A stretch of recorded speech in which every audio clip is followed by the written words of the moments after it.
Pagpapatuloy po natin ang ating pag-aaral ng libro ng Mateo at sa araw na ito tatapusin na natin hindi ho yung Mateo. Ilang taon pa tayo sa Mateo. Yung chapter 5. So buksan po natin ang ating mga Biblia sa Mateo 5 at tatalakayin natin yung hapong ito ang versikulo 38 hanggang 48. Radikal na pagsunod, yan po ang ating tatalakayin ngayong hapong ito. Napansin siguro natin na dito sa Mateo 5, itong Beatitudes, nakakagimbal yung mga katuruan kasi kabaliktaran nung masasabi mong pag-unawa natin patungkol sa pamumuhay. Diba? Doon sa mga pasimula nitong Mateo 5, Sermon on the Mount, sabi ng Panginoon, mapalad o masaya ang mga nahahapis. Kabaliktaran, di ba? Parang yung kaibigan ko, may kakaibigan kong babae, may nanliligaw sa kanya. Sabi ko, pogi ba? Hindi ko pa kasi namimiss. Sabi niya, pogi na medyo pangit. Ano ibig sabihin nun? Parang kabaliktaran, hindi mo mawari ano ba talaga ibig sabihin. Mapapalad ang mga nagugutom, masaya ang mga nagugutom. Ngunit ang katuruan talaga ng Panginoong Hesus ay talagang hindi mo inaasahan. Unang-una sapagkat ito ay mula sa salita ng Diyos. Pangalawa, dahil tayong mga tao, yung pangunawa natin hindi pareho ng Diyos. Ngunit ito ay ating tinatanggap na may magtitiwala na pag tayo ay sumunod sa mga katuruan mula sa Biblia, kahit minsan ay kabaliktaran sa ating pangkaraniwang pangunawa, tayo ay makakatanggap ng buhay na espiritual na hindi mo rin inaasahan. Bakit mahirap na pagsunod? Mali nga yung title ko eh. Hindi mahirap na pagsunod ang pamumuhay Kristiyano at pagsunod sa mga kautusan ng Diyos. Siguro ang dapat na title, imposibleng pagsunod. Sapagkat sasabihin mo, masaya ka ba pag nahahapis ka? Masaya ka ba pag ikay inaapi? Ngunit, ito ay totoo. Mahirap at radikal na pagsunod dahil ito'y imposible. Ngunit dahil ito'y kautusan ng Diyos, ang imposible ay posible. Kalakip ng kautusan na imposible o radikal, kalakip nito ay ang abilidad at kapangyarihang makasunod. Nakuha mo ba yan? Pag inutusan ka ni Lord ng mahirap na pagsunod, kalakip ng utos, kapartner, ay ang abilidad at kapangyarihang makasunod. Kaya ito pong pag-uusapan natin ngayon sa simula, akala mo ang hirap. Ngunit ito ay daan patungo sa pamumuhay na Kristiyanong hindi inaasahan. Kaligayahan sa gitna ng problema. Kapayapaan sa gitna ng kaguluhan. Hindi ba yan ang buhay na Kristiyanong ating hinahanap? Kung hindi superficial ang gusto mo, ha?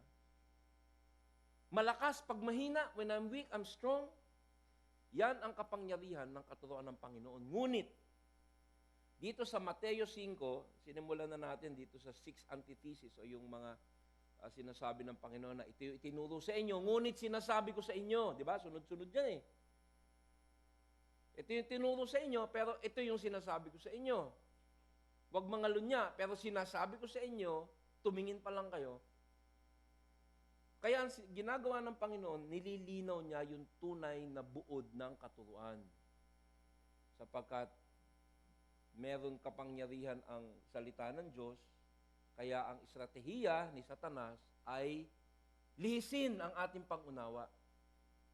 Gawing ang mga katuruan ng Diyos ay maintindihan natin sa maling pamamaraan. Kaya ito ang ginagamit ito ang ginagawa ng Panginoon, nililinaw niya upang makamtam natin ang tunay na ibig sabihin, ang tunay na dapat gawin sa mga katuruan sa Biblia. So buksan po natin ang ating mga Biblia sa Mateo 5:38 hanggang 48 at hihilingin ko sa inyo, pagbigyan niyo ako na tayo po'y tumayo habang binabasa natin ang banal na kasulatan. Sana dala niyo ang Bible niyo kasi sa panimula sabi ko sa inyo hindi ko ilalagay sa PowerPoint. May mga Bible tayo dun eh. Pero huwag niyo uuwi ha, ibabalik niyo.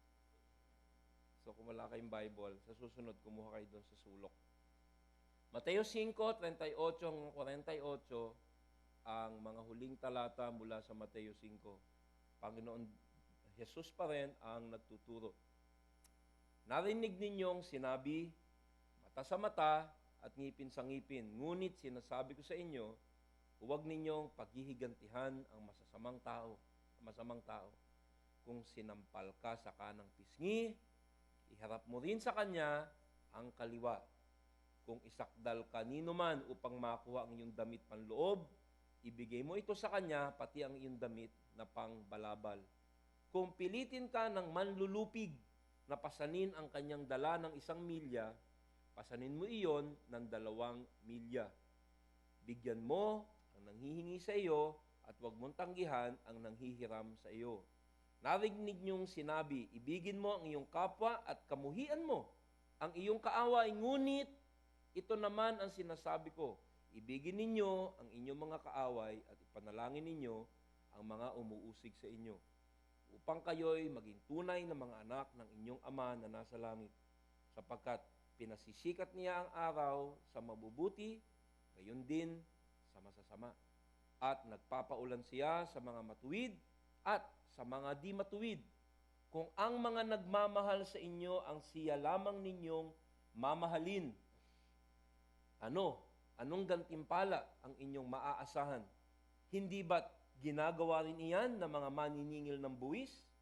At kung ang mga kapatid lamang ninyo ang inyong binabati, ano ang ginagawa ninyong higit kaysa iba? Hindi ba't ginagawa rin iyan ng mga hentil?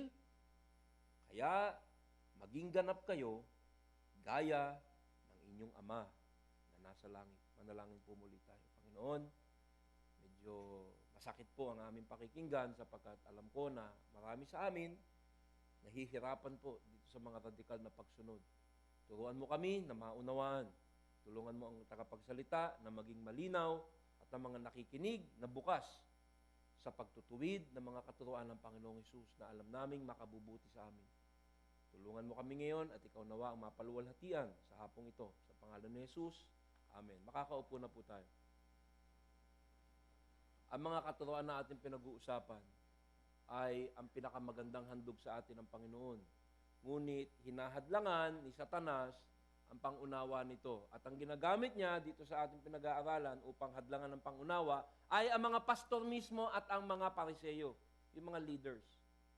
Hindi dito sa CCF.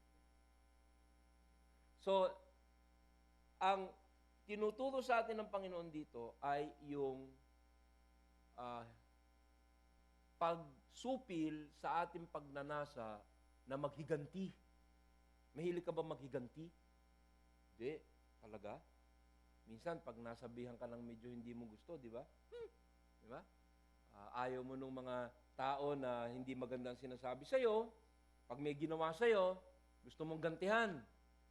Minsan, pag napiti ka, gusto mo siyang batukan. Hindi lang maghiganti, kundi maghaganti ng merong interes. Hindi ba ganyan tayo? Kinuwento ko sa inyo noon, nagkatinginan doon sa isang inuman, nagkasamaan ng tingin, minura siya, binaril niya.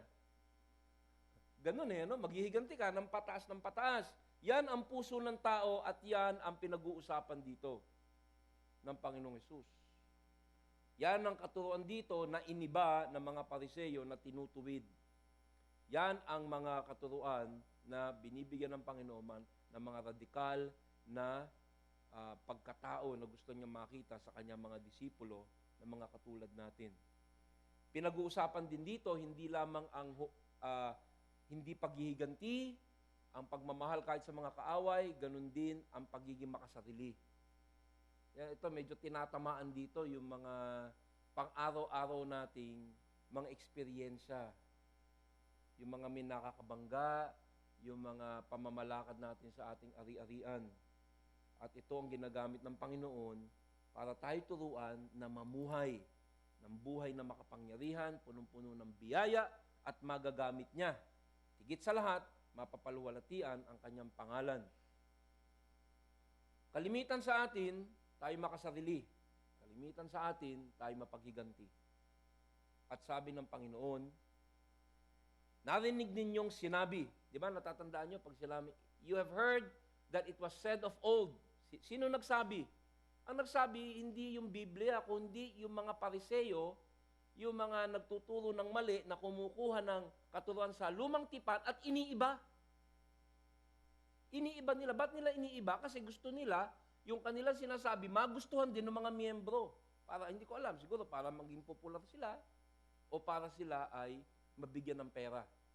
Diba, lagi ko sinasabi sa inyo, dito sa CCF Tagalog, matatalas ang ating itinuturo, hindi dahil sa pastor, kundi yung ibig sabihin, parang talagang dinudukot yung ating puso sa mga katuroang nanghihiwa. So ito, iniiba ng ibang mga tagapagturo. So sabi niya, narinig niyong sinabi ng mga Pariseyo, mata sa mata at ngipin sa ngipin. So tinuturuan sila ng mga Pariseyo na pwede kang maghiganti. Basta tinusok yung mata mo, tusukin mo din yung mata niya. Isipin nyo, itinuro yun. Ba gustong-gusto ng mga tao yun. Sapagkat nagkakaroon ng justification na sila'y maghiganti. Nga, itong sinabing mata sa mata, ito yung tinatawag na lex talionis. Yang katuruan na yan, o yung sinasabing batas na yan, kasi batas yan, ay lumang-luma na. Ito ay nagsimula pa sa historya ng mundo, yung lex talionis. Kung narinig nyo na yung kasabihang tit for tat, quid pro quo, mata sa mata, ngipin sa ngipin, patay kung patay, patay sa patay. Pag pinatay mo ako, patayin din kita. Paano mo gagawin yun? Patay ka na. Anyway. So, pero yun ay ginawang katuroan ng mga Pariseyo para bigyan ng daan na makapaghiganti ang tao. Pero hindi yun ang ibig sabihin nun.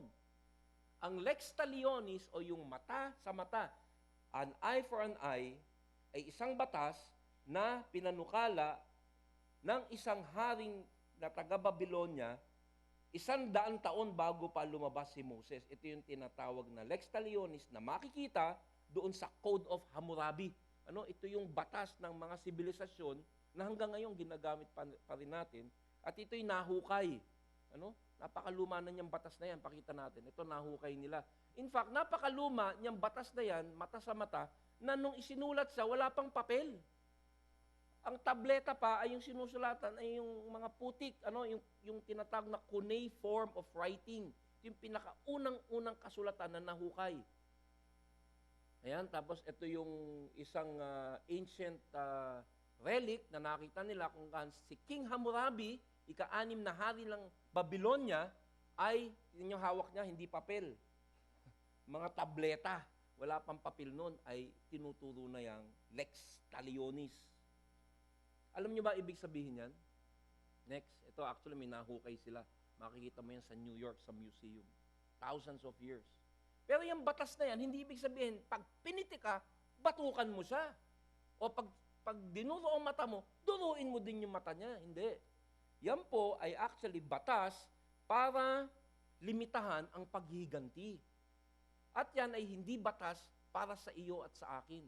Ito ay batas ng hustisya, ng hudikatura. Na ang sinasabi, pag may ginawa ang isang tao, ang kaparusahan ay dapat katumbas lamang nung kanyang ginawa. Sapagkat ang tao mapaghiganti. Kaya ang pagpaparusa ay binibigay sa hudikatura, sa mga hukom. Sapagkat pag ang isang tao, sinaktan mo yung mahal ko sa buhay, di ba? Halimbawa, meron tayong nababalitaan. Sinaktan yung anak, ang ginawa, pinagtatagaan niya yung sumakit. Sobra. Kaya yung an eye for an eye, mata sa mata, yan ay batas ng hudikatura na sinasabi na kung ano lamang ang ginawa, ganun lamang ang kaparusahan. Nakukuha nyo? Pero ang ginawa ng mga Pariseyo, iniba nila. Ang itinuro nila, maghiganti ka. Pwede mong saktan ang pwedeng manakit sa iyo. At hindi mo na kailangang hintayin ang mga hukom o pumunta sa munisipyo, pwedeng ikaw na ang gumawa. Pero dahil ang mga tao ay tao, walang sistema, at karamihan, emosyon ang pinaiiral, imbis na mata sa mata, mata sa bungo. Pag tinusok mo mata ko, basag ang bungo mo. Ngunit binaliktad ng mga Pariseyo. Hindi ito kailanman naging intensyon ng lumang katuruan at yung lex talionis, makikita mo yan sa 3 parte sa lumang tipan.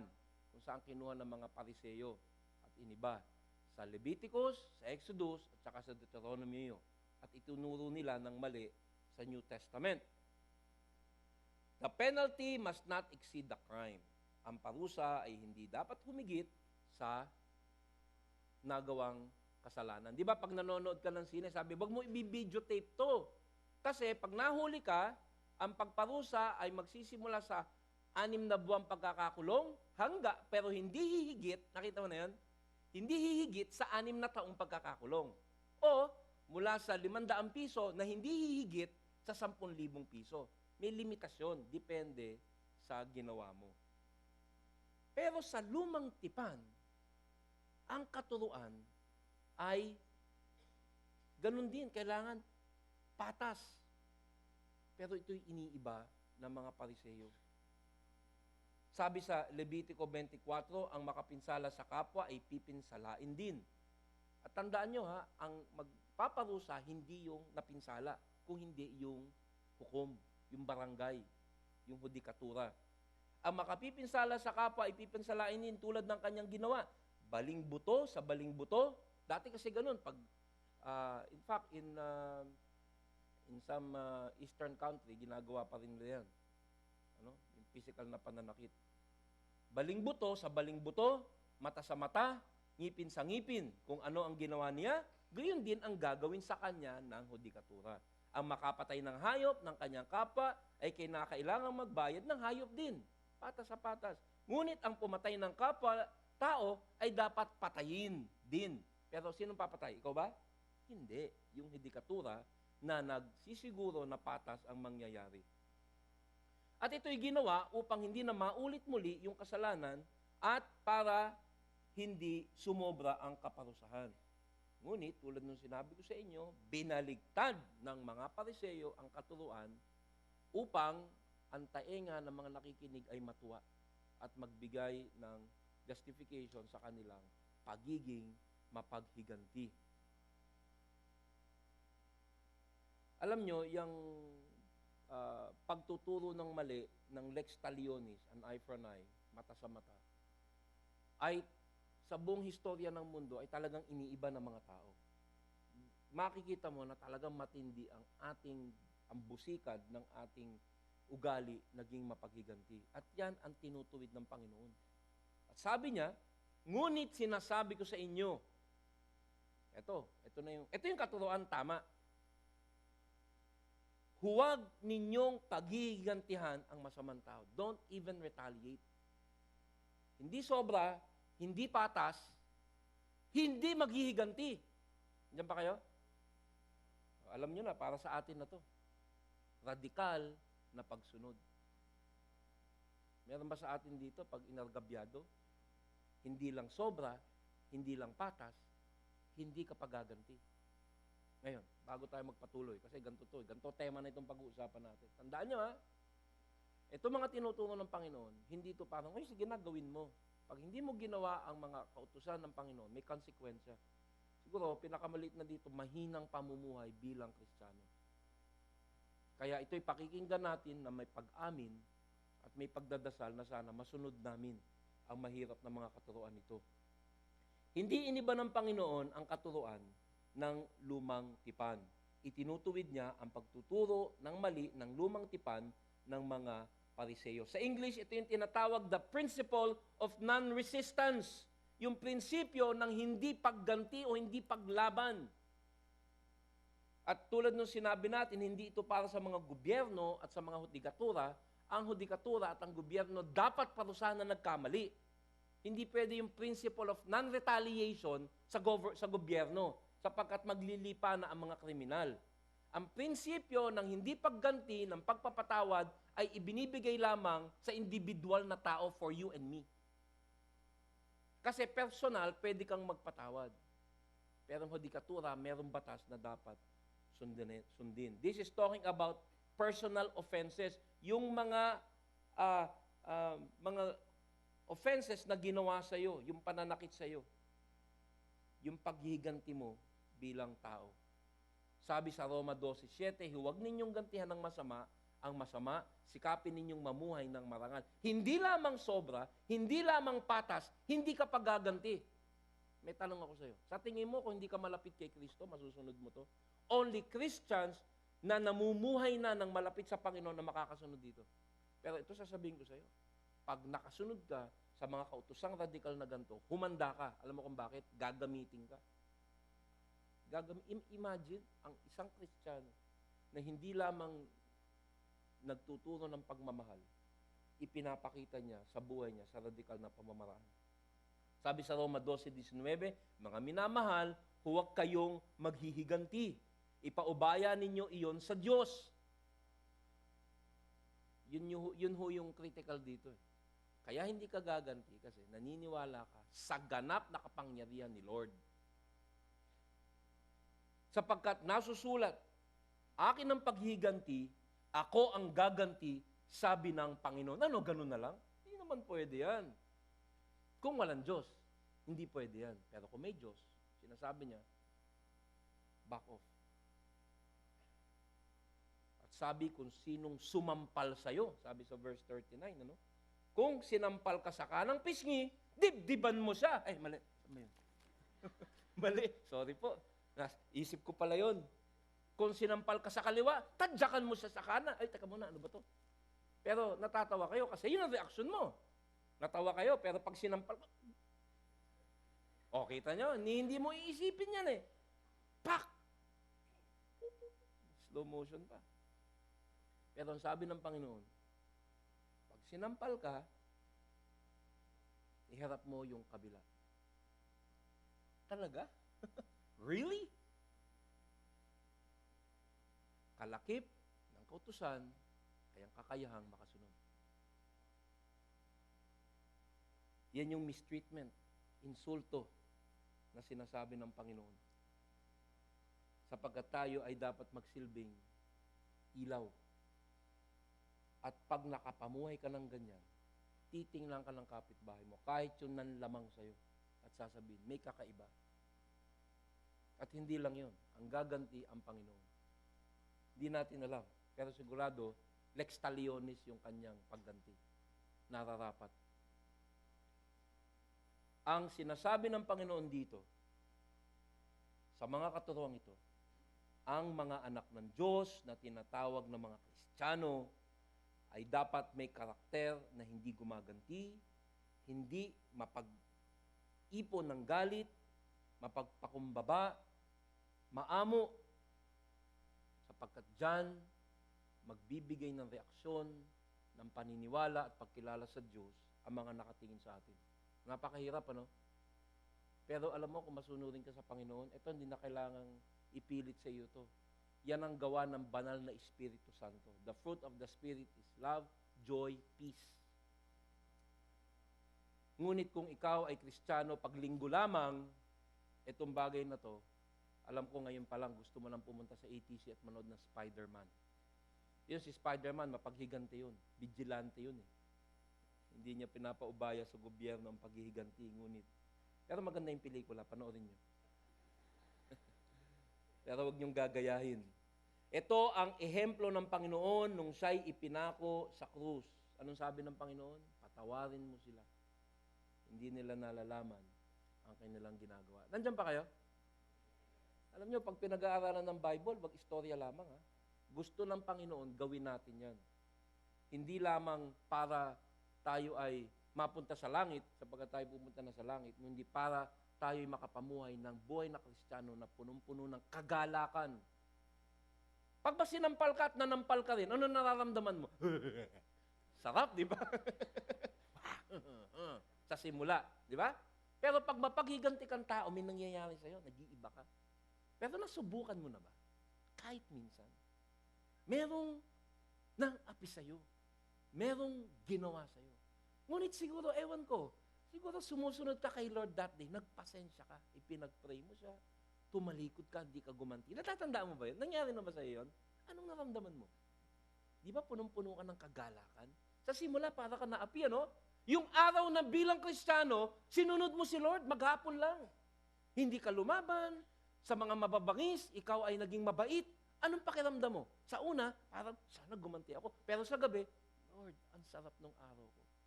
Hindi ako gumanti. Pero bilang Kristiyano, gumanti ka, nanigaw ka, anong pakiramdam mo nung gabi na yun? Di ba? Sama. Alam mo kung bakit? Ang natural mo ay ito. This is your new nature. Kasama ng pag-utos ay ang kakayahang makasunod. So, ang inuutos ng Panginoon dito, mga radikal na pagsunod, ay kayang-kaya mo sapagkat yan ang susi sa ganap na kagalakan at buhay na makapangyarihan. Sabi sa unang Pedro 2, may pagmamalaki ba ang magtiis ng parusa kung ito ay dahil sa paggawa ng masama? Kung may ginawa ka masama, naparusahan ka at nagtiis ka, wala yon. Ngunit kung magtiis kayo sa hirap sa kabila ng paggawa ninyo ng mabuti, that's the Christian life. Ginawan ka ng masama, ginawan mo siya ng mabuti, ikaw ay pagpapalain ng Diyos. Ang pagtitiis ng hirap ay bahagi ng pagkatawag sa inyo ng Diyos. Sapagkat nang si Kristo ay magtiis para sa inyo, binigyan niya kayo ng isang halimbawa na dapat tularan. Ang Panginoong Hesus ay lumampas sa itinuturo ng batas na hindi ka lamang dapat gumanti ng lampas, hindi ka lamang hindi gumanti ng patas, ikaw ay hindi gaganti, period. Bakit niya tinuturo yun? Ay, hindi ko alam eh. Hindi ko gusto yung katuruan na yun. Gusto ko pag sinampal mo ko, yun ang gagawin ko. Pero sabi ng Panginoon, ni hindi tayo gaganti. Yan po ang tema ng katuruan. Pero, itong mga itinuturo natin, muli, sinasabi ko, hindi para sa militar. Sa militar, pag inatake ang bansang Pilipinas, dapat lumaban. Ito ay personal vengeance, pang sariling pagganti. At ang mga susunod na mga bersikulo mula 39 hanggang 48 ay patungkol sa pag ikaw ay binabastos, anong gagawin mo? Pag ikay dinidimanda, pag kinukuha ang iyong mga ari-arian, sinusupil ang iyong mga kalayaan, at ikay inaapi. Mga radikal na pagsunod para sa radikal na pamumuhay na maggantimpalang biyaya at kalakasan. Sabi sa Mateo 5:4, kung isakdal kanino man upang makuha ang iyong damit panloob, ibigay mo ito sa kanya, pati ang iyong damit na pangbalabal. Ito, matindi talaga to. Pag may nagdemanda sa iyo, lalong-lalo na siguro ang kapatid sa Panginoon, dapat mo siyang pagbigyan. Kung maaari, hindi ko alam lahat ng sitwasyon, pero kung maaari, magbigay ka. Bakit sinabing, kung isakdal ka upang makuha ang iyong damit panloob, ibigay mo ang iyong damit pangbalabal? Kasi dati, pag dito sa konteksto nitong pinag-aaralan natin, yung mga Hudyo, pag dinamanda ka at wala kang pambayad, pwede mo ipambayad yung damit mo. So sabi, yung tunic, pangloob, dinimanda ka, wag mo lang ibigay yung panloob, pati yung balabal mo ibigay mo. Eh yung balabal, kailangan nila doon dahil napakalamig. So ang sinasabi dito, kesyo, makipag-away ka, kung maaari, magbigay ka. At muli, hindi ko sinasabing sa lahat ng pagkakataon, ganito dapat ang mangyari. Pero hanggang maaari. Bakit? Sapagkat ang Panginoon ang nakakaalam ng iyong sitwasyon. At dito, magkakaroon ka ng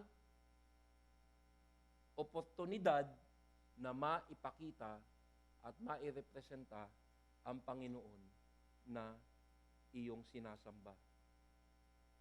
At sabi sa verse 41, kung pilitin ka ng manlulupig na pasanin ang kanyang dala ng 1 milya, pasanin mo iyon ng 2 milya. Muli, ibalik natin sa konteksto ng mga Hudyo. Alam nyo, by the way, commercial, sabi sa Biblia, pagtuturo daw ng Biblia, dalin mo yung nakaraan dito sa konteksto ng 2012. Hindi po tama yun. Sa pagtuturo ng Biblia, dadalin mo yung mga taga 2012, ikaw yun, doon sa konteksto nung tinuturo. So, ang ginagawa ko, dinadala ko kayo, time machine, para maintindihan mo yung talaga itinuturo ng Panginoon. Kaya dapat itinuro ko sa inyo na nung una pala, kaya sinabing ibigay mo yung balabal, kasi nung dati pala, yung konteksto nung nakaraan, pwede kang magbayad ng balabal sa pagkakademanda sa iyo. Kaya yun po yung ginagawa natin. At dito, Bakit sinabing kung pilitin ka ng manlulupig? Sa konteksto nito, time machine tayo, ang mga Romano na nung tinuturo ni Jesus ito ay inookupahan ng Israel, di ba? The Roman Empire. Sila yung mga manlulupig. Meron tinatawag na batas na pwede nilang utusan ng isang mamamayan na bitbitin ang kanilang dala. Naglalakad ako, sundalong Romano ako. Ikaw, dalin mo to. Pero, merong limitasyon. 1 milya lang. Pag nadala mo na yung aking madalas sandata, mga espada, o dalin mo to para hindi ako mahirapan. Wala kang choice. Kailangan sunurin mo. Pero 1 milya lang. After 1 mile, hindi na pwede. Batas, 1 mile lang eh. So, hahanap na muli ako. Natatandaan nyo ba nung si Jesus ay nadapa at si Simon of Cyrene? Sabi, dalin mo yung krus. That was a law, batas yun. Pero sabi ni Simon, 1 milya lang. At kailangan pumili ka na ng iba. Ito yung sinasabi dito. Kung ikaw ay inutusan ng manlulupig, mga Romano sa konteksto, na dalin ang kanyang sandata, yung sandata na pumapatay sa mga kapwa mo Pilipino o Hudyo. Sasabihin mo, bossing, hindi lang 1 milya. Dadalin ko ang sandata mong panlupig ng 2 milya. Nakuha nyo? Ikaw, meron ba nang-aabuso sa inyo yan? Bossing, wag lang yan. Ito pa, oh. Yun ilustrasyon. Hindi naman ibig sabihin pasampal ka. Ngunit yung prinsipyo ay naandyan. Sino sa buhay mo ang gumagawa sa iyo ng mga katulad nito? Isipin mo, pumikit ka. Sige na, pumikit ka. Pero huwag ka matutulog, ha? Baka ituloy mo, eh. Sino yan? Ayun, lumabas yung picture niya. Yan ang itinuturo sa ating radikal na pagsunod ng Panginoon. Sabi sa verse 42, bigyan mo ang nanghihingi sa iyo at huwag mong tanggihan ang nanghihiram sa iyo. Ayan, medyo sensitibo na naman to, di ba? Pastor EJ naman, sabihin mo na lahat, huwag mo lang pakialaman yung wallet ko. Akin yan eh. Pero hindi mo pwedeng tumalon eh. Sabi sa verse 42, sapagkat tayo makasarili, ang sinasabi dito, maging maluwag ka. Maging maluwag ka sa mga nangangailangan. Pero ito naman, hindi sinasabi, kailangan magbigay ka sa lahat ng humihingi. Sapagkat minsan may humihingi dahil sila'y tamad. Ito ay nagsasabi sa mga talagang nangangailangan. Talagang may pangangailangan sila. Nagsusumikap sila, ngunit nahihirapan sila. Meron mga bibigyan mo, pag binigyan mo sila, lalo pa silang napasama. Nagda-drugs, nag-a-addict. Binigyan mong pera, mali yun. Kaya kami, pinag-uusapan namin sila Brother George at yung mga pamunuan simbahan sa Parañaque. Huwag tayong basta magbigay ng pera, pilitin nating mabigyan ng trabaho yung tao as much as possible. Unless may sakit. So maging maluwag ka ron. Pero ito sinasabi, genuine need at patungo sa kanyang pag-recover financially. Pero maging maluwag ka. Ito yung tinatawag sa Bible na the gospel of the second mile. Ang hirap, mahalin ng kaaway, bigyan pabor ng higit ang ating mga kaaway. Alam niyo, bago ako magpatuloy, may kukumpisal ako sa inyo. Hindi ko ginawa to kaninang umaga kasi walang time. Dito wala tayong time limit. Pwede tayong alas 7. Pwede ba kayo? Hindi, maiksi lang to. Alam niyo, itong sermon na to, hindi ko lang ngayon inihanda itong sermon na to. Siguro mga 8 years ago, naimbitahan ako ng St. Francis, CCF St. Francis, nitong teksto na to, doon sa Glorious Hope. Habang inihahanda itong napakahirap na mga katuruan na to, may nangyari sa buhay ko, sa buhay namin mga pamilya. At napakalalim ng aking pag-aaral nitong katuruan na to, namamangha ako sa dapat gawin. Sabi ko, mabuti na lang, walang mga gumaganto sa amin. Pero matalino ang Diyos kasi habang inihahanda ko po yung sermon, may nangyari sa anak ko, yung anak kong binata. Siya ay gumraduate ng college, noong panahon na yun, maraming taon na nakararaan. At sabi niya, Daddy, pwede ba imbitahan ko yung mga classmate ko sa ating bahay? Napakabait po nung anak ko na yun. Hindi ko nga alam kung ba't ko nag-ianak yun. Sobrang bait eh. At inimbitahan niya yung mga kaklase niya, may mga babae at yung kanyang napupusuan, MU lang, MU. Nung gabi po na yun, lumabas sila, naglakad-lakad sa aming matahimik na subdivision. Alam niyo nangyari? May mga kabataan, mga teenager, mga drug addict, Well, hindi ko naman masabing drug addict. Alam ko nagda-drug sila. At least nagiinom. Nakita yung anak ko, si JC, at nakasunadahan yung kanyang MU. So bumaba, mga lasing, may mga bote. Yung anak ko, pinagtanggol. At sabi, wag niyong bastusin. Pinatakbo niya na yung mga babae, mga kasama niya, nagtago, mga lasing na lasing. Alam niyo, ang ginawa ng isang bata, itong batang to, umikot doon sa likod ng anak ko at hinampas siya ng bote dito. Basag yung bote. Pag nakita niya anak ko, may malaki siyang uka dito. Di talagang tumawag sa akin, emergency, sinugod ko sa emergency room, tinahinang marami. At inabangan ko po yung mga bata. Kasi sa subdivision namin, isa lang ang entrada eh. At nahuli po namin. May kasama ako mga pulis. Alam niyo, mayayabang pa sila. Sabi niya, masama makatingin eh. Ito po, ikukumpisal ko sa inyo, pero huwag niyong pagsasabi. Ako po nasa military dati, kaya ako, ito tinigil ko na. Pero nung time na yon, pag natutulog ako, may baril. Dati pa to ha, baka sabihin niyo. Meron nung akong Jericho 9mm. Alam niyo, tinitingnan ko siya. Sabi ko, pag itong batang to, hindi na siya bata, 22 years old. Pag binaril ko sa tuhod, dinimanda ako, malamang magbayad ako 1 to 2 million. Kinukompute ko, ganun yung iniisip ko. Babarilin ko sa tuhod, madidimanda ako, bayaran ko 2 million. Naalala ko po itong tinuturo ko, no? Pero sabi ko, wala yan. Anong mata sa mata, ha? Tama. Anyway, sa madaling salita, yung po kasing tatay nung aking asawa ay dating at that time, National Police Commissioner. So yung mga pulis ho, talagang inaasikaso kami. Dinala namin dito sa presinto, pinosa sila. Naku, nakita ho ng mga nanay. Mayayaman to ha, na nag-iiyakan na sila. Pagdating sa presinto, niliti sila, sabi sa akin ng pulis, ng chief of police, pumunta siya. Boss, tumawag sa akin yung father-in-law mo. Alam mo sir, pwede naming i-elevate to, attempted murder. At ngayon ay mag-aalas 5 na ng Friday. Walang bista. Pwede ko ikulong yan 2 days. Ito ang sinabi sa akin, gusto mo iparape ko. That was my chance. Yung kaisa ko kong anak, inassault nila. Alam nyo, aaminin ko sa inyo, matagal na to ha, hindi to last week. Na-tempo ako. Kasi mayayabang pa eh. Iba kasi yung inatake ka, di ba? Iba yung, dapat lang namin inatake siya. Kaya talagang parang, tsaka ko makatingin. Pero nung nagsimula nang nakita nila na makukulong na sila, at nakaabang na sa kanila yung mga preso, at alam nilang kinakausap ako ng mga pulis, nag-iiyakan ako. Pero matigas ang puso ko.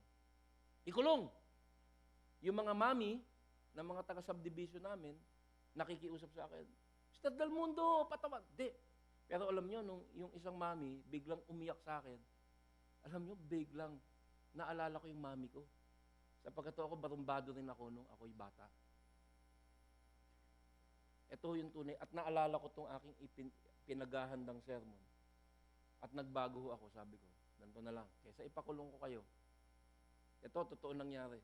Baka matawa kayo. Sabi ko, imbis na pagkakakulong, dapat pumayag kayo sa mga sumusunod. Number 1, pupunta kayo sa bahay namin, mag-BBF1 tayo 6 months. Totoo, hindi ko alam kung bakit sinabi sa akin nila doon. Pangalawa, hindi kayo iinom at magdadrug sa loob ng 1 taon. Pipirmahan nyo to. Pangatlo, lahat ng magulang sisimba sa CCF. Nang isang Sunday lang, yung evangelistic Sunday. Panglima, magdadrug test. Alam nyo, ay salamat Mr. Del Mundo. At bago ka maghiwa-hiwalay, sa harap ng mga preso, sa harap ng mga pulis, sa harap ng mga nanay, I share the gospel with the children. Ay, hindi ko alam kung saan nakuha yung biyayang yun. Kundi naalala ko lang yung pagpapatawad sa akin ng nanay ko at yung pagpapatawad sa akin ni Lord. Sa mga sumunod na buwan, tinuruan ko sila ng BF1, Biblical Foundation 1. Sabi ko sa anak ko, pwede ko bang gawin yan? Nagpaalam ako. Sabi niya, Daddy, pwede. Pero isa lang kondisyon ko. Huwag kayong mag-BF1 sa bahay. Masama pa loob ko. So alam nyo, 6 months yung mga batang yun, bini-F1 ko, yung Biblical Foundation, sa aking kotse. 6 months. Anong kami? Alam nyo, may mga araw na makikita ko na lang pagbukas ko ng pinto namin sa umaga, may nakasabit na mga pagkain. Nagpapasalamat yung mga nanay. At yung mga magulang na upo lahat dyan. Hindi pa tapos ang istorya. Natapos na, no? Nag-BF1 kami. Minsan naamoy ko, amoy alak. Okay lang. Isang beses, pagpasok ko, matatapos na yung aming Bible study method. Bali-bali ko ang buto. Talagang bali. Sugatan. Ano nangyari sa inyo? Tinitingnan nila ako na para akong multo. Di ba nangako kami sa inyo, hindi kami inom? Ito po ay sinuway namin. Anong nangyari sa kanila? Pagsuway sa aming kautusan, pumunta sila sa Batangas. Meron shooting. Meron sila mga girlfriend, mga model. Mayayaman to eh. At naandun sila, lasing na lasing, naandun sila sa Batangas. Merong beach na may kaunting bangin papunta sa dagat. Yung isa, bigla na lang, kasi may bagyo. Hindi ako nagbibiro, totoo ho to. Biglang, yung alon daw, kinuha yung bata na pumukpok sa ulo ng anak ko. At itinapon sa dagat. At lahat silang tatlo, kasi apat sila, tumalon sa dagat, sinagip siya. Lasing silang lahat. At sila idinala ng anod doon sa isang kuweba na punong-puno ng matatalas na bato. At sila ay natrap at nagiiyakan sila. Alam mo, sabi nila, Tito EJ, nung naandun kami, lasing kami, bangag kami, ikaw naalala namin, na alam namin, tinuturoan kami ng Lord na itinuturo mo sa amin. Totoo istorya to. So yun, daling ko pa dito eh. Yung isa nagtatrabaho dyan sa may Gold's Gym. Anyway, so alam nyo, pinadala sila ng mga 40 tao para sila ay higitin ng lubid. Pero nung teaching na namin, nung susunod na linggo, nakatingin sila sa akin dahil alam nila na binayolate nila yung kasunduan. Hindi pa po tapos yung kwento. Natapos na po yun at tapos na. Sumimba sila. Isang araw, pumunta ako dyan sa Seattle's Best. Yung si Jeremy, sinabi ko yung pangalan. Naandun. Bigla na lang kung ano-anong pagkain ang dinala sa akin nung Seattle's Best. Nakakape yung pinakamalaki, pinakamahal, may ice cream pa. Tapos tinitingnan ako ng mga taga Seattle's Best. Siya pala. Tapos lumabas yung bata. Siya nga. So kinukwento niya na mayroong isang pastor na nagpatawad sa amin. At yung mga tao kinakausap ako. Hindi po tapos ang kwento. Makaraan ng mga isa o 2 taon, hindi ko matandaan. Nakalimutan ko na sila. Hindi ko na alam kung ano nangyari sa kanila. Isang araw po, nasa sasakyan kami, may tumawag sa akin, Tito EJ! Sino to? Si Jeremy, yung bata na pumukpok sa ulo ng anak ko. Bakit? Yung tatay ko, sabi niya. Kasi broken family sila. Yung tatay ko, sabi niya. Naandyan sa BF Homes, sa may President's Avenue, sa malapit na McDonald's. Yung tatay niya, hindi rin maganda ang tatakbo sa buhay. Nanchichicks. Yung chinichicks niya ay asawa ng OFW na dating military. Umuwi, nahuli. Alam niyo ginawa nung asawa na umuwi? Nakamotor kasi yun, yung tatay. Habang siya nakamotor, umikot sa likod niya, tulad din ng pag-ikot niya doon sa anak ko. Anyway, hindi naman yun ang comparison. Umikot, tinutukan siya ng 38 at pinaputokan doon. Pang! Patay ho yung tatay. Tumatawag sa akin yung bata, sa morgue. Ang una niyang naisip, tawagin, ay ako. Bakit? Ba't ako tinatawagan mo? Sapagkat may nakita siyang radikal na pagsunod. So pumunta ako sa morgue. At nakita ko, Tito EJ. At yung mga tao lumalapit sa akin, I never met the relatives. Pero yung nangyari sa amin na inatake nila yung anak ko at imbis na gantihan, tinuruan ko silang Bible, ay mukhang umalingaw-ngaw dun sa pamilya. At minawala kayo, ako nag-conduct ng wake. And I partially paid for the funeral. Alam niyo man nararamdaman ko? Hanggang ngayon. Thank you, Lord. Kasi hindi ako yun eh. Tatandaan niyo, anong gusto kong gawin sa kanya? Barilin sa tuhod. Pero dahil dyan sa katuruang yan, dahil sa kasama ng kautusan ay ang abilidad. Yun o ang, siguro pagdating ko sa langit, thank you, Lord, na dadapat ako'y mapaghiganti, makasarili, ginamit mo ako sa buhay ng mga taong ito. Tapos na po ang kwento. Tuloy na natin at oh glory to God. Ayan po, ikinukwento ko sa inyo kasi hindi ko kaya pagmalakihan, kasi hindi ko alam, pero ang sinasabi ko sa inyo, salita ng Diyos ay parang tabak na doble ang talim. Pero alam nyo, I'm so blessed by what God did. Alam nyo ba, dun sa aming subdivision, akala nyo, tapos na, no? Nung pinapatawad ko na, pinuntahan ako ng buong kalalaki ng subdivision. Doon sa South Bay, mayayaman yan. Sabi niya, alam mo, pinagtatawanan mo ako, pagbibigyan mo, yung mga batang yan, salot sa subdivision. Hindi pa na, ikaw lang ang nakahuli dyan. Pag pinakawalan mo yan, ang sabi pa nila, gagayahin mo si Tehangki, yung pinakawalan, tapos pumatay uli. Ako, hindi. Pinatawad ako ni Lord, patatawarin ko rin sila. Pag pinakulong ka yan, titigas pa yan. Pero pag inabuso nila ang kabaitan, bahala na si Lord. Vengeance is His. Yan po ang pagpapasalamat ko sa Diyos na eksperyensya. Dahil dito, isipin mo, alam niyo ba, ituturo ko yon, mensaheng yon, nung umaga na inatake yung anak ko. That same morning, I was supposed to preach, kaya kinancel ko yung St. Francis. Pero buong-buo sa isip ko, itong katuruan ito. The power to obey. Ang oportunidad na magamit ng ganun, na hindi dahilan ng pagmamalaki, ngunit nauwi sa pagpapasalamat sa Panginoon. Yan ang buhay ng Kristiyano, na inilaan at gusto maranasan ng Panginoon para sa ating lahat. Sino ang dapat mong patawarin ngayon? Sino ang dapat mong harapan ng kabilang pisngi upang mapaluwalhatian ang Diyos na iyong sinasamba? That's the Christian life. Anong verse na po tayo? Anong verse na ba tayo? Hindi nyo rin alam? Ba kayo? 40, 42, 43, 44. Ano ba kayo? Ano talaga? 40, 43. Tama, 43, tama. Sabi sa verse 43, narinig niyong sinabi, ibigin mo ang iyong kapwa at kamuhian mo ang iyong kaaway. Yun ang turo ng mga Pariseo. Ngayon, mali yung katuroan na yun kasi yung sinasabing katuruan mula sa lumang tipan na ibigin mo ang iyong kaaway, ibigin mo ang iyong kapwa, yun yung unang bahagi ng katuruan daw. Yan ay galing sa Levitico 19:18. Kasi tinuro sa kanila, ibigin mo ang iyong kapwa. Pero kulang yun.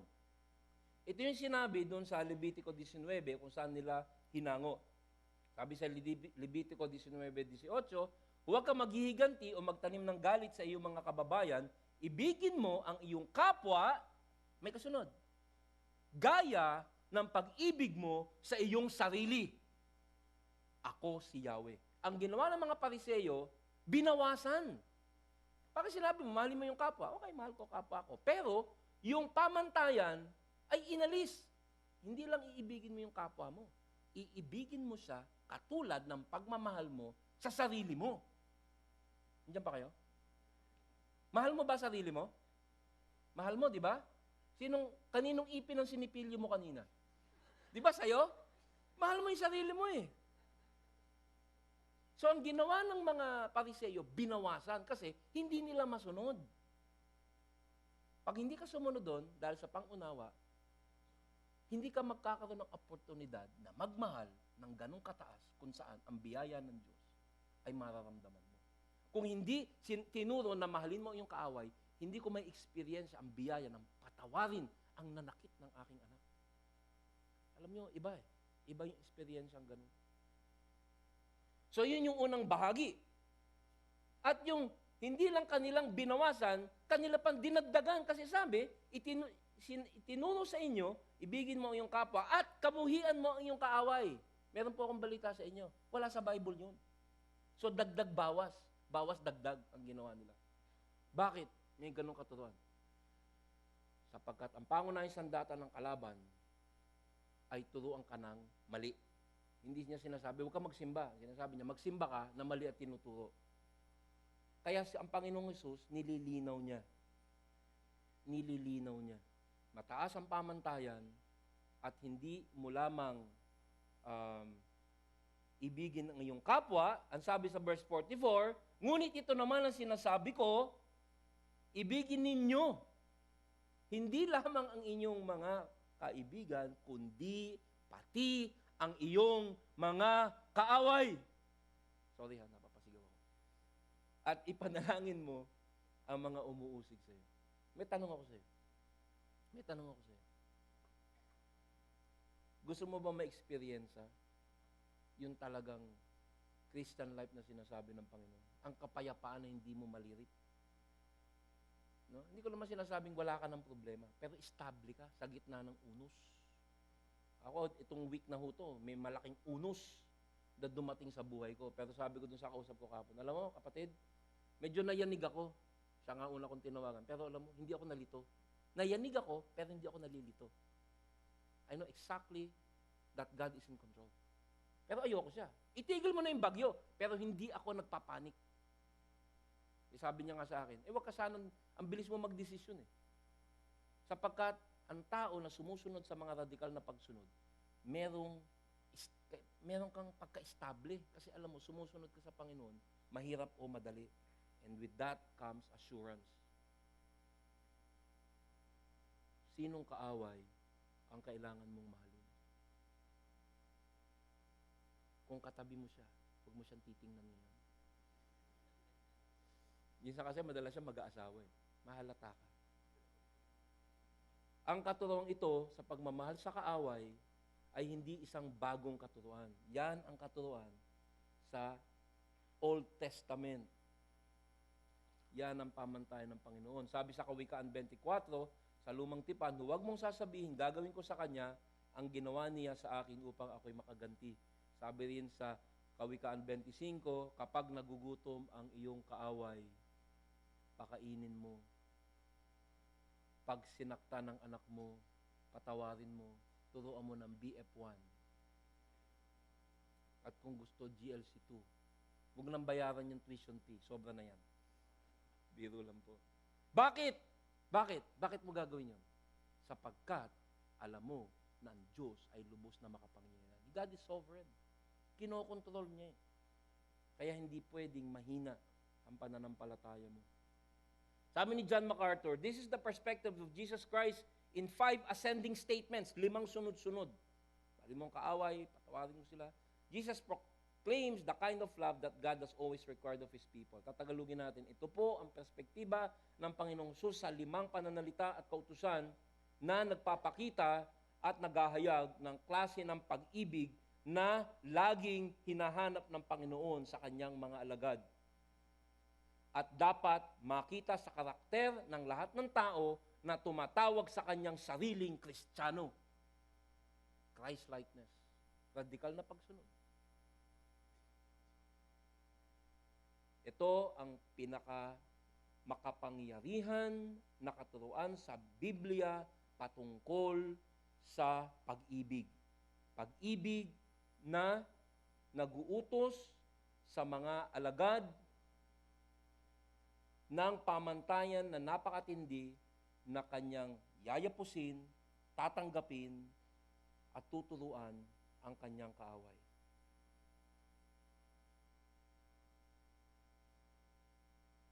Yan po ang katuruan na tinatawag na agape love. Ano ba yung agape love? Hindi yung pag-ibig na emosyon, kundi pag-ibig ng pagsunod. Desisyon. Kasi pag emosyon, ang basihan mo ng pagmamahal sa kapwa, kahit kamahal-mahal minsan, hindi mo na, pero ito po desisyon. That's why we are people of the word. Tayo ay mga tao ng salita ng Diyos. Yung nuutos sa atin ng Panginoon, kahit hindi natin feel, sinusunod natin. Mamahalin kita, kahit hindi ka kamahal-mahal, sapagkat inutos sa akin ng Panginoon yan. Bakit mo gagawin yan? Ito naman yung gasolina kung bakit mo magagawa to. Alam mo kung bakit? Tanongin mo katabi mo. Alam mo kung bakit? Kung mo gagawin yan. Kasi sabi ni Lord, ikaw nga minahal ko ng ganyan. At minamahal pa rin kita ng ganyan. Dati kaaway kita, sinagip kita. Umiyak ka lang sa akin. At ngayon, nagkakasala ka pa rin, pinapatawad pa rin kita. At bakit naman hindi mo patatawarin ang ibang makakasalanan na hindi pa nga nakakakilala sa akin? Sabi sa Roma 5, sapagkat noong tayo mahihina pa, namatay si Kristo sa takdang panahon para sa mga makasalanan. Mahirap mangyaring ialay ni numan ang kanyang buhay alang-alang sa isang taong matuwid. Kahit matuwid na tao, mabait na tao, hindi kalaban, mahirap magbuhis ng buhay. Kahit na maaring may mga has na gumawa nito alang-alang sa isang taong mabuti, ngunit ipinadama ng Diyos ang kanyang pag-ibig sa atin nang namatay si Kristo para sa atin noong tayo'y makasalanan pa. Alam mo kung ba't hinahanap sa atin ng Panginoon? Napatawarin si Jeremy? Napatawarin ang kalaban mo? Because He did it for you. Ginawa niya yan para sa'yo. At araw-araw na tayo mahihina pa, pinapatawad niya pa rin tayo. Now you do likewise. Para makita nila, ang Diyos na nagpatawad sa'yo, magpatawad ka rin ng kapwa mo. Andiyan pa kayo? This is the Christian life. At ito hindi rikititos.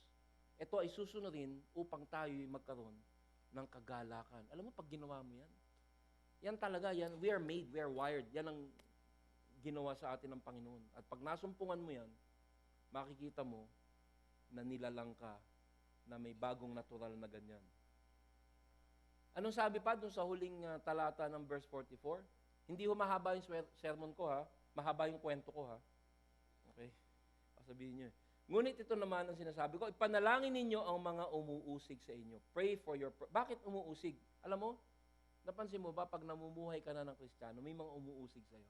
Kami, mga lalaki, hindi na tayo miinom, hindi na tayo naglalasenggo, di ba? Ano ka ba? Banal ka ba?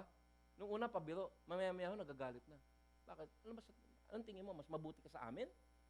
Na hindi mo man lang kami mapagbigyan? Tapos pag may nagjo-joke ng malaswa, lumalabas ka, ano ka ba? Bakit? Mas mataas ka sa amin? Pastor? Banal? O, natatawa kayo. May gumaganyan ho sa atin. Hindi lang yan. Pag may mga tao na gumagawa ng masama, subukan mo maging pulis na Kristiyano. Baka patayin ka. May mga ganon, ha? Inaano niya, pinagbabawalan niya yung mga dilihensya. Hindi lang nagagalit. Mamaya baka saktan ka pa.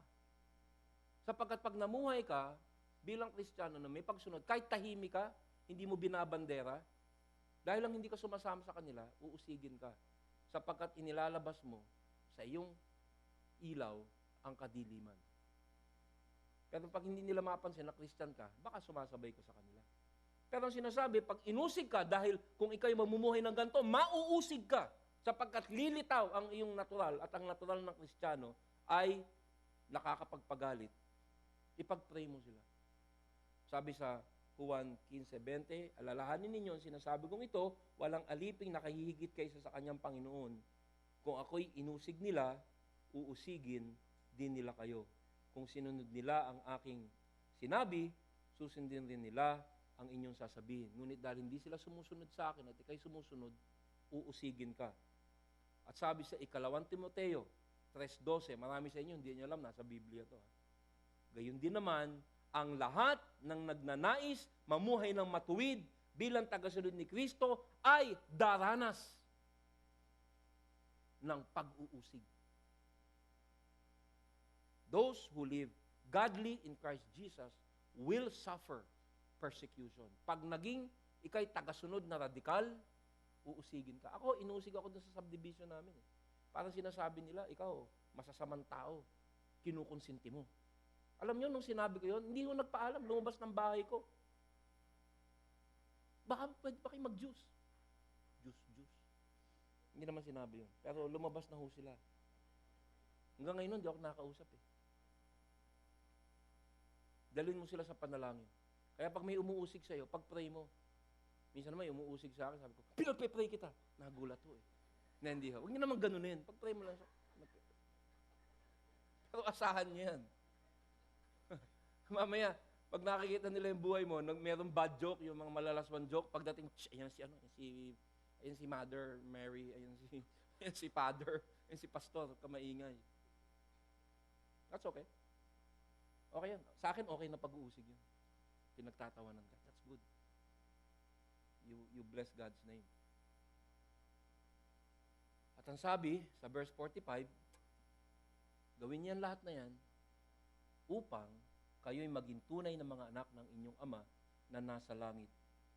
Sapagkat pinasisikat niya ang araw sa mabubuti, gayon din sa masasama.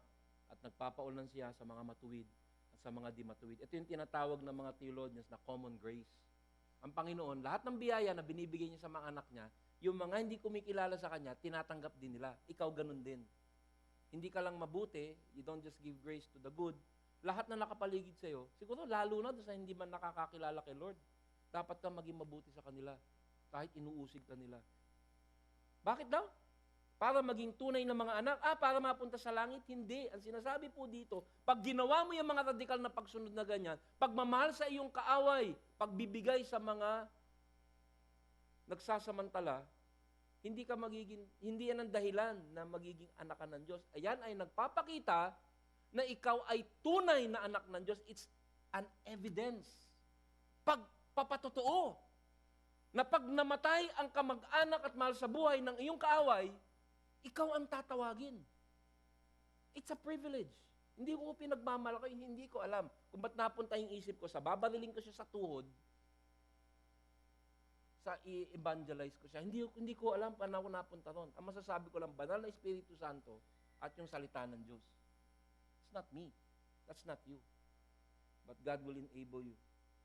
And they will say, siguro, yung Diyos nito, tunay. Siguro ang Diyos nito, tunay. That you may be sons of your Father. At sabi sa verse 46, kung ang mga nagmamahal sa inyo, ang siya lamang ninyong mamahalin, anong gantimpala ang inyong maaasahan? Hindi ba't ginagawa rin iyan ng mga maniningil ng buwis? Sino yung maniningil ng buwis? The worst sinners. Yung pinakamatitinding makakasalanan, minamahal nila yung mga kawatan, mga mamamatay tao. Lahat yan, yung mga mahal nila, mga minamahal nila, ay kamahal-mahal sa kanila. Pero ang mga Kristiyano na nagdadala ng pangalan ni Kristo ay binigyan ng mas mataas na pamantasan para tayo umangat, para matawag natin ang atensyon ng mga tao, hindi sa atin, kung hindi kay Kristo. Sabi ko dun sa mga umatake sa anak ko, hindi ko alam kung ba't ko kayo pinapatawad. Pero naalala ko lamang bigla ng napakatindi, hindi ko malas sa isip ko, na pinatawad ako ni Kristo nung ako'y mga katulad nyo. Kasi nasa gipo ako, ganun ang ginagawa ko, kabataan ako na ganun eh. Kaya nakita ko yung mami ko sa mukha nila at nakita ko yung mukha ko sa mukha nila. Sinong gumawa nun? At bakit mo gagawin yun? Para makilala nila ang iyong Panginoon. Sabi sa Mateo 5:16, gayon din naman, dapat ninyong paliwanagin ang inyong ilaw sa harap ng mga tao upang makita nila ang inyong mabubuting gawa at papurihan ang inyong amang nasa langit. Sabi ni J. Oswald Sanders, the Master expects from his disciples such conduct as can be explained only in terms of the supernatural. Ang Panginoon ay umaasa sa kanyang mga disipulo ng pag-uugali at ng pagtugon sa masama o sa mga reaksyon na mapapaliwanag lamang ng iba sa pamamagitan ng pagsasabi na may kapangyarihang labas sa kanya, na nagbibigay sa kanya ng lakas upang makapagpatawad at makapagmahal ng ganyan. At ikaw ba sasambahin nila? I want your God. Pakilala mo nga ako sa Panginoon mo. At sabi sa verse 47, at kung ang mga kapatid lamang ninyo ang inyong binabati, ano ang ginagawa ninyong higit kaysa iba? Hindi ba't ginagawa rin iyan ng mga hintil? Sabi po ng philosopher na si Frederick Hines na hindi Christian, show me your redeemed life and I might be inclined to believe in your Redeemer. Ipakita mo sa akin ang iyong buhay na kakaiba at baka maniwala ako sa kakaiba mong Panginoon. At sabi sa last verse, kaya, maging ganap kayo gaya ng inyong Ama na nasa langit. Therefore, you shall be perfect just as your Father in heaven is perfect. Perfect, yung pong word na perfect dyan o ganap ay teleos. Hindi ibig sabihin wala kang pagkakamali. Ang basic structure niyang salita na yan ay tinatranslate na sinasabi, mature. Nagmamature ka. Direksyon patungo sa perfection. Maaring hindi ka ganap na mapagpatawad ngayon, ngunit mas mapagpatawad ka ngayon kaysa last year. You are being perfected. Nandiyan pa kayo? Kamusta ka? Kamusta ka? Nagaganap ka ba? Sunodin mo yun. You pray hard. Ako, panalangin lang po. Nasa inyo na ang karunungan. Alam mo na ang dapat gawin, mahirap, ngayon ipanalangin mo. Sa susunod na meron ka makaaway, pag-pray mo siya. Alam nyo, dahil sa narinig nyo, marami sa inyo, ngayong gabi pa lang, masusubukan na yan. Sorry po, hindi po ako natutuwa. Sinasabi ko lang sa inyo. So, masusubukan mo yan eh. Masusubukan mo yan. Gusto mo ba magamit ni Lord? Gusto mo bang maging solid yung connection mo sa Kanya? Radikal na pagsunod. At kalakip ng kautusan ay ang kakayahan. Tayo po'y manalangin. Panginoon, napakatindi po ng mga itinuturo nyo sa amin. Ngunit ito'y banal na kasulatan, kaya ito po'y ganap na totoo. Alam kong hindi mo kami bibigyan ng mga kautusan at pamantayan na hindi namin kakayanin sa tulong ng banal na Espiritu Santo, katuruan mula sa Biblia, at ng mga kalakasan na ipinangako mo sa amin. Ito pong amin napakinggan sa buong chapter 5, ang napakahirap. At ito po ay nagdadala sa amin sa ganap na paghingi ng tulong sa inyo. At alam ko mabuti yan pag alam namin hindi namin kaya, kung po'y nauwi sa desperasyon, pag-iyak sa inyo, paghingi ng tawad, at paghingi ng lakas na makasunod. Tulungan nyo nga po kami na hindi lamang matutuhan, kundi magampanan ang mga ehemplo na ibinigay ng Panginoong Hesus. At sana kahit papano, Panginoon, kahit kami ganito, sa aming pagsunod, may mga maakit sa iyo. At sana, Lord, pagdating namin sa langit, may mga tao na hindi namin alam magsabi, alam mo, Brother EJ, dahil sa ginawa mong mahirap na pagsunod, naakit kami sa Panginoon at ngayon kasama mo kami dito. Napakatamis. Pag yan po ang naging resulta ng aming maiksing buhay sa mundo. Help us, Lord, at sana itong maliit na simbahang ito ay maging patotoo at magbigay kaluwalhatian sa Panginoong sumagip sa amin nung kami masama pa. Ito po aming samot dalangin sa pangalan ni Kristo Jesus na aming Diyos. Tatay nagsabi ng Amen. Palakpakan po natin ang ating Panginoon.